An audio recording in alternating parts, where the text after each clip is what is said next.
Melody here. You might know me as ApplePie Movement. In today's interview with Mindy Dawn, we discuss how she has become a visual activist for the LGBTQ community, fighting for equity in the state of Georgia. So grab a piece of pie. Come on, join our conversation. Have you read The Prince by Machiavelli or heard about it? I am familiar with The Prince.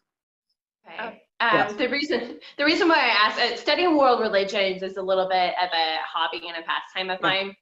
Reading The Prince by Machiavelli is in part how I came out because I was raised very strict fundamentalist Christian.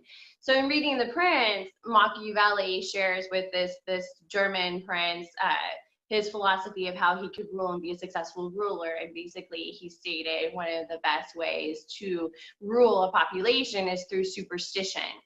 So I personally see a lot of modern day religion of what we practice today as certain ruling powers and classes wanting to influence a population more so than it being the interpretive word of God of how we are actually living our life. Like you said, there's a difference between morality and laws and the laws of the land. Fear is one of the most impactful motivators, and it's the reason why you see the political attack ads that you do.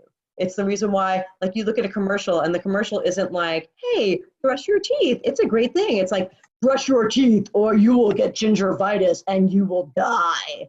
It's like, it's not about what kind of life. It's about, it's trying to lead you down a path of like, if you don't do this, then here's the terrible things that will happen to you. And that motivates a lot of people. They might hate the commercial, but they're like, oh, all of a sudden now I'm aware of the fact that this is the worst thing in the world. And I think religion does that as well. Fear keeps people in line. Well, and if you think about it, I mean, it's a great way to control people.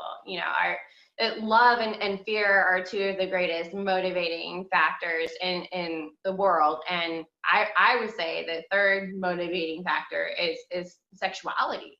And so if you can control somebody through religion, through their sexuality and shame them, to where they feel that they have to hide this and they can't be their authentic selves, how are you ever going to evolve in being, a higher being that has a relationship with your higher self and can bring love into the world if you're always filled with fear, afraid of what everybody's going to think of who you truly are, if you can't even embrace and love yourself? And do you think that's one of our major problems with society? It's just that people in general aren't loving and accepting themselves regardless of orientation? Yeah, I think that's just basic human nature. I think people have a lot of so everybody, thank you so much for joining us for another ApplePie Table Talk. We'll look forward to seeing you again. Thank you, Mindy, for being our guest. It was great getting to know you and spend some time together. We'll look forward to seeing you again. Thank you, Melody. Had a great time.